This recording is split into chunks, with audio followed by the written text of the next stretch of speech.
México y el mundo entero está enfrentando una epidemia que necesita de toda nuestra energía, de toda nuestra concentración y unión, que es la del COVID-19, pero también enfrenta otra, que es la de las noticias falsas, que solo nos desgasta, que contamina, que nos estresa. Luis Ángel Hurtado Razo es catedrático de la UNAM y dirige una agencia de comunicación política aplicada y ha hecho una labor extraordinaria, dando seguimiento a cómo nos informamos y desinformamos los mexicanos.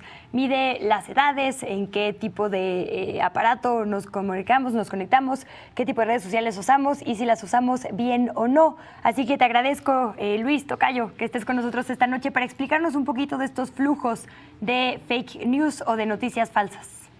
¿Qué tal, Luisa? Muy buenas noches. Un gusto estar en la octava. Y bien, como bien señalas, nosotros en Comunicación Política Aplicada, desde el año pasado y este año, hemos empezado a realizar estudios sobre el impacto que tiene actualmente el fenómeno de la desinformación, o mejor conocido en el ámbito digital como fake news. A partir de esto hicimos un estudio contemplando a las 5 redes más utilizadas por los mexicanos, que son Facebook, WhatsApp, YouTube, Instagram y Twitter. ¿En ese orden? ¿O cuál es la que más usamos? En ese orden son las más usadas, según datos del Instituto Federal de Telecomunicaciones y por supuesto también datos que nosotros corroboramos. Bueno, Facebook y WhatsApp le han dado incluso el gane o han participado en, digamos, en ciertas campañas sucias para que ganen ciertos políticos o no. Tienen un amplio poder y en medio de una emergencia de salud me imagino que pueden hacer muchísimo daño. ¿Qué hallazgos tienen, Luis Ángel, en este último estudio, en esta actualización sobre cómo nos informamos los mexicanos? Bueno, básicamente, como bien lo señalas, las fake news han sido empleadas desde el ámbito político. De hecho, las fake news son hechas ex profeso para cuestiones políticas y cuestiones económicas. El caso mexicano no se aleja mucho de esto. En nuestro país, desde el 2017 aproximadamente, ya tenemos estas famosas pandemias de desinformación. Para darte unos datos, en el caso de algunas redes, tú acabas de señalar a Facebook, nuestros datos arrojan lo siguiente: del 100% de los entrevistados que realizamos el muestreo, 88% de los entrevistados dijo que por lo menos una vez recibió una noticia falsa. ¿Qué quiere decir esto? De cada 100 mexicanos que utilizan esta red social digital, que por cierto es la más usada en México, 88 reciben o han recibido información falsa. Dicho de otra forma, según datos del Instituto Federal de Telecomunicaciones, hay aproximadamente 83 millones de mexicanos que tienen acceso a Internet, de los cuales el 99% tienen una cuenta de Facebook. Estamos hablando que alrededor de 82 o 82 millones de mexicanos tienen acceso a esta red sociodigital. Y estamos hablando que la desinformación es parte, digamos, de todos los días de todos los mexicanos. Oye, Luis, y en estos estudios que hacen también contemplan un apartado sobre si lo sabemos detectar o no, si lo creemos o no. Ya vimos que pues prácticamente 9 de cada 10 mexicanos recibe información falsa por Facebook. ¿La cree, no la cree? ¿La comparte, no la comparte? ¿Qué tan responsables somos en este sentido? Mira, en el caso de Facebook, ya les había comentado que 88% de las personas que tienen esta red sociodigital recibe información, de las cuales el 85% sí ha detectado que es información falsa. Ahí no es el problema, digamos, eso sería lo más sano. Lo más riesgoso de esto es que sabiendo que es información falsa, la comparten. El 63% de los entrevistados dijo que sabiendo que era información falsa decidían compartirla. Terrible panorama. Se supone que estamos tratando todos de luchar en contra de estas, como les llamas tú ya, pandemias de desinformación, porque las consecuencias pueden ser graves. Podemos provocar pánico en la población, podemos provocar incluso compras ¿no? de última hora o de urgencia que provoquen desabasto. En este momento tenemos que ser extra cuidadosos con lo que compartimos. Sí, por supuesto. De hecho, el objetivo de estos estudios es precisamente tener una radiografía del comportamiento que están teniendo los mexicanos con un fenómeno que está ocurriendo no solamente en México, sino en todo el mundo, que es la desinformación. Y en ese sentido hay que ser muy enfáticos, y sobre todo en épocas, digamos ahora, de estas coyunturas, en las cuales no solamente se está compartiendo recomendaciones para el cuidado de la salud, sino también se están compartiendo, deben de compartirse más bien recomendaciones para la verificación de información, porque hoy en día no solamente existe el riesgo del contagio, digamos, a nivel de salud, sino también existe el contagio derivado de la desinformación. Sí. Es el caso que estamos viviendo hoy en día. Tú acabas de mencionar el caso de las compras de pánico, que son derivadas precisamente de este contagio de información que está circulando todos los días en las redes sociodigitales, y las cuales lo único que generan es compras de pánico, o muchas veces que empiecen a haber ciertos comentarios o ciertas acusaciones en contra de ciertos personajes o de ciertas instituciones, y con ello también crece un fenómeno que también va ligado a la desinformación, que es el caso de la polarización, en la cual se empieza a cuestionar todos los comentarios, todos los dichos de las autoridades o de las personas, de las figuras públicas, y a su vez también estas figuras públicas empiezan a cuestionar también las acciones de otras personas. En ese sentido, es muy riesgoso también el contagio o las pandemias informativas. Te voy a poner un ejemplo que a lo mejor ahorita es gracioso, pero en Nueva Zelanda hace aproximadamente un mes se compartió la imagen de compras de pánico en los autoservicios, y en las cuales había gente que compraba grandes cantidades de papel higiénico. Sí. Y esto se derivó porque en WhatsApp se compartió una cadena de que el COVID-19 provocaba, digamos, diarrea. En ese sentido, la gente, a raíz de esta información, empezó a comprar alarmada en grandes cantidades o en grandes volúmenes papel higiénico. Esto derivó que volvemos a lo mismo. Internet es un medio que está interconectado en todas partes del mundo.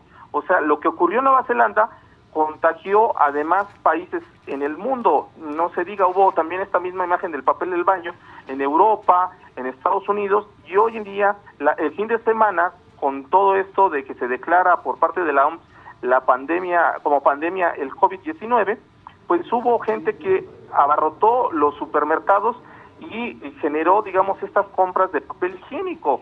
Así como te pongo este ejemplo, puedo ponerte muchísimos más. También este mismo fin de semana se corrió, digamos, también otro rumor de la primera muerte en México producto del COVID-19, y lo cual era también una información que no había sido verificada, no había sido contrastada con las autoridades, y solamente lo que generó fue pánico, mayor polarización en contra de las acciones del gobierno, y por supuesto mayor pánico entre la sociedad. Completamente, pues me da gusto que tengamos a un experto que por fin desmienta y desglose el tema del papel de baño, porque fue todo un fenómeno en Internet. Me gustaría abundar en este tema, Luis, porque incluso las autoridades de salud pierden tiempo durante las conferencias que ofrecen a los mexicanos en tener que desmentir este tipo de cadenas. Y me parece interesante que tú hagas el desglose por redes sociales de forma individual. Poníamos hace un momento algunas de tus gráficas, y en Instagram la mitad de las noticias falsas, decía la gente, las recibió de desconocidos. Hay un fenómeno también conocido como los bots, ¿no? Estos que se utilizan precisamente para generar campañas de desinformación. ¿Qué tips nos puedes dar para detectar un bot, para detectar cuando una campaña fue lanzada? Te lo comento porque yo veía estos de: mi vecino trabaja en el IMSS y dice que ya no hay medicinas, no sé qué. Y si uno copia el texto y lo pega en Twitter, aparecen miles de esos igualitos. ¿Cómo podemos detectarlo de forma orgánica, digamos? Mira, primeramente, lo que siempre he dicho, así como recomendaciones de lavarnos las manos, no hacer, o sea, el debido espacio que debemos de tener entre las personas para protegernos del contagio del COVID-19, también hay recomendaciones para la desinformación. La primera que yo siempre digo es: desconfía de todo. O sea, desconfía de cualquier cosa que veas en las redes sociodigitales y empieza a contrastarlas. Esa es la segunda parte. Entonces, si tú recibes un mensaje, una cadena, ya sea por WhatsApp, por donde sea, desconfía.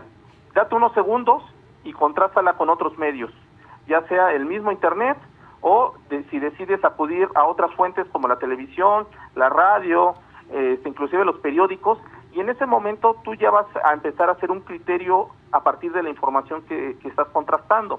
Esa es otra parte. La tercera parte sería esperar el comunicado oficial por parte de las autoridades. Debemos de ser muy conscientes en tiempos de crisis, que debemos de ser muy enfáticos en escuchar las recomendaciones que dan las autoridades. En este caso, la Secretaría de Salud y por otra parte, también las organizaciones internacionales. Eso es lo que debemos de hacer para reducir en este sentido. Ahora, hay medios de comunicación que están haciendo grandes esfuerzos para poder, digamos, contrarrestar toda esa desinformación, que es a partir de iniciativas de verificación. Sí. Y esto también es una forma de desmentir, digamos, ciertas cadenas. Voy a ser un poquito enfático en esto de los fake news.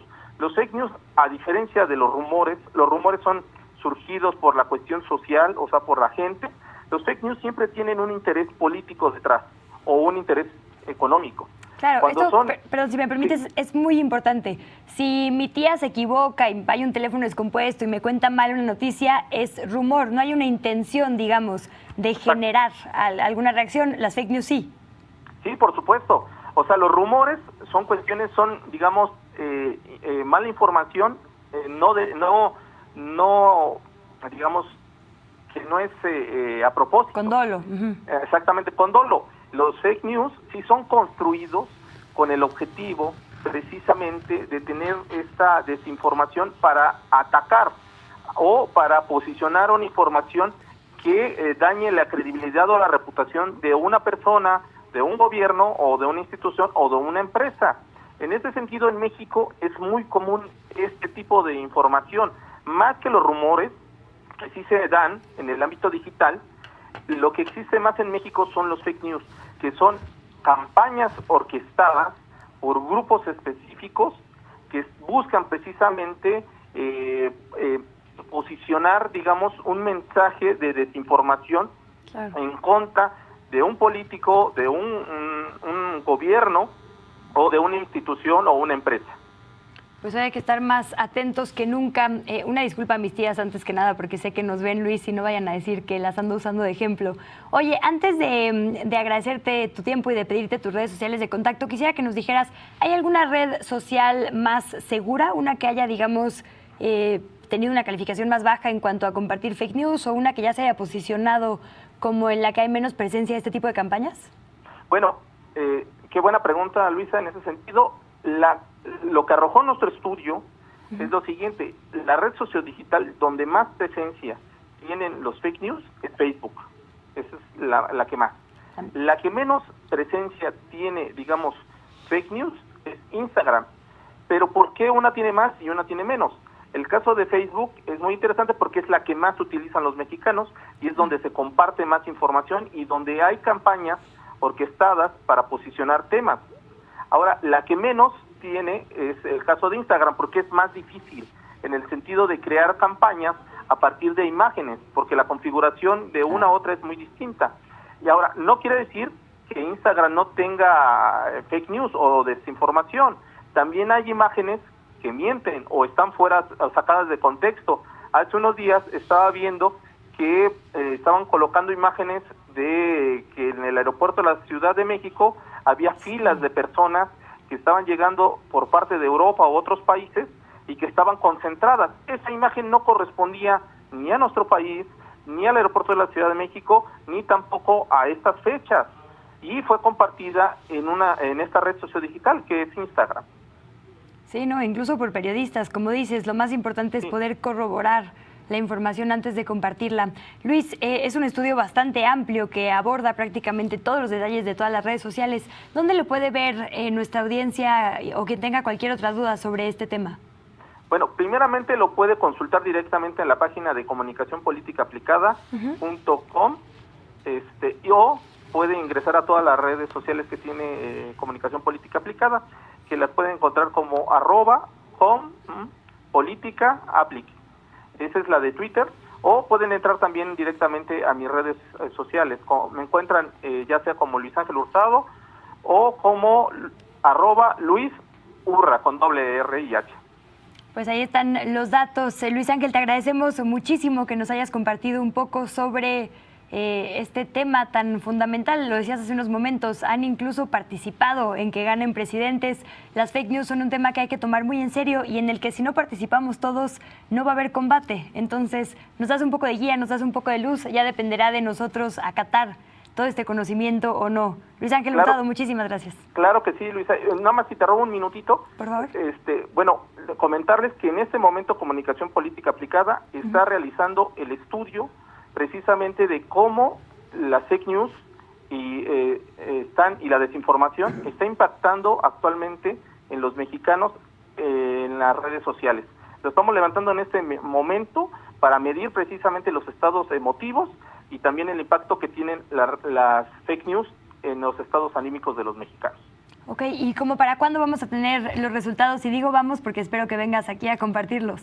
Claro que sí, estamos haciendo un levantamiento muy rápido para tenerlos la siguiente semana y con mucho gusto los acompaño ahí en la octava para compartir los resultados de esta investigación. Bueno, pues ya quedó aquí en el testigo. Muchísimas gracias, Luis Ángel, que pases buena noche. Un abrazo, buena noche, Luisa. Otro de regreso, muchísimas gracias. Ya son